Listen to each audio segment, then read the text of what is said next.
काय रे, काय झालं?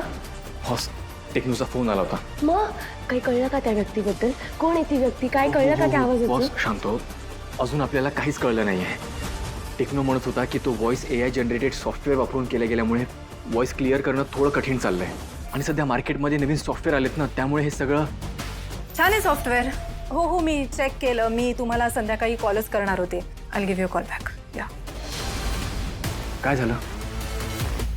साधू सर जे म्हणाले होते ना, ती गोष्ट माझ्या डोक्यातनं जातच नाहीये. ते म्हणाले होते ना आपल्याला की ती व्यक्ती जर तुमच्या जवळची असेल तर ती तुमची काळजी घेऊन तुम्हाला तुमच्या ध्येयापासून दूर करायचा प्रयत्न करत असेल. केदार, खरंच ती व्यक्ती आपल्या खूप जवळची असेल तर? ती व्यक्ती जिने आपल्याला सगळ्या गोष्टींमध्ये सांभाळून घेतलंय, आपल्या पाठीशी उभी राहिली. ती व्यक्ती जी इतके दिवस आपल्याशी खूप चांगलं वागली आहे, पण तो एक फक्त चांगुलपणाचा मुखवटा असेल तर?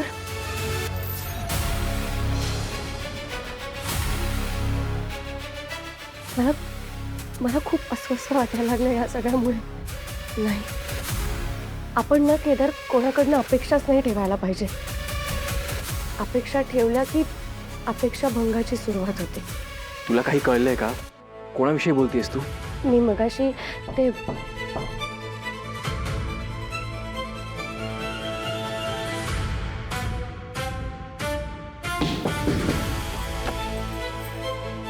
हाय केतू.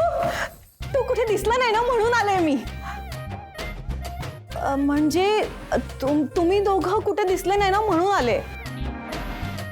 ती पूजा सुरू होते ना आता. चला ना.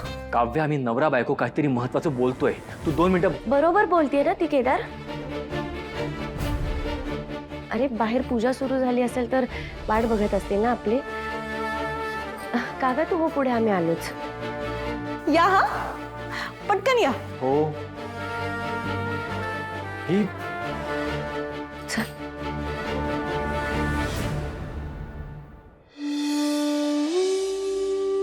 कौशिकताई, हा पूजेची सगळी तयारी झालेली आहे. बर. पूजेला कोण बसतंय? पूजेला युवराज आणि निशी बसणार आहेत.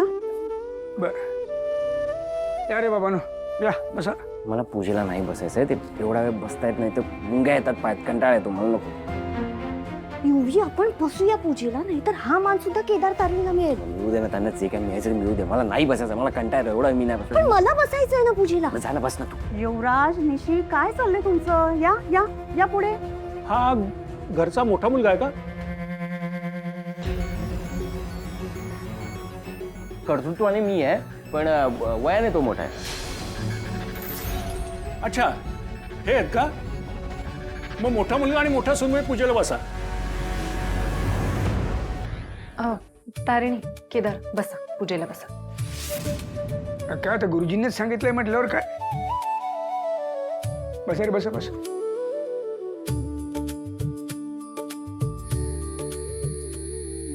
काव्या, जरा तारिणीची साडी नीट कर ग. मी हो तूच. उठ. ताई,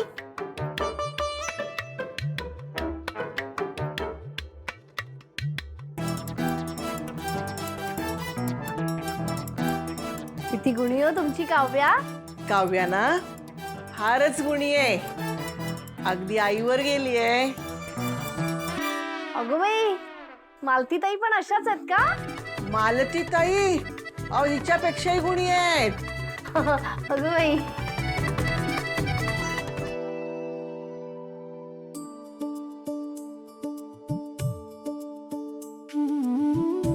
हा, टोपी घाल, टोपी घाल. बस. पण तुम्हाला काय आता वेगळं सांगायला पाहिजे. चला या, बसा इथे. तुम्ही हळद कुंकू लावूया.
कळशावर पाणी सोडा थोडं.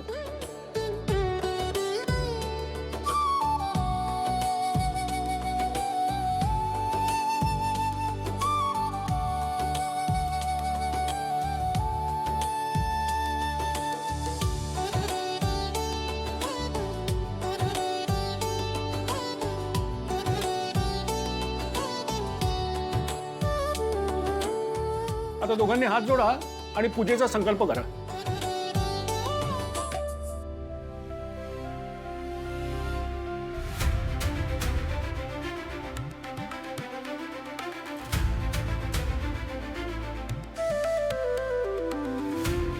या पूजेला श्रावण नंदादीप अधिष्ठान म्हणतात. ही पूजा करण्याचं कारण म्हणजे श्रावण मास जसा हर्षोल्लास घेऊन येतो तसंच आपल्या आयुष्यात सुखशांती लाभावी म्हणून आपण ही पूजा करतो. गणपती बाप्पाला आणि दीपदेवतेला आवाहन केलं जातं आणि घरात मंगलमय आणि तेजस्वी वातावरण राहावं म्हणून प्रार्थना केली जाते. आता हा कलश उचलायचा, स्वतःच्या डोक्याला लावायचा, परत चौरंगावर ठेवायचा, परत डोक्याला लावायचा, असं 3 वेळा करायचं.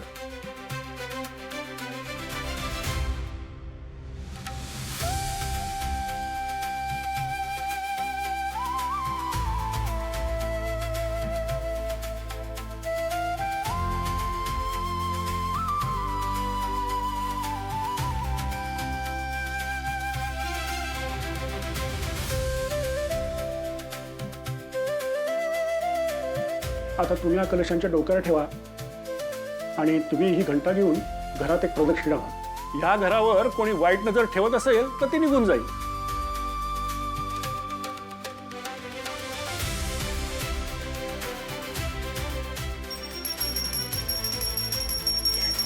अरे सावकाश सावकाश. तारिणी तू ठीक आहेस?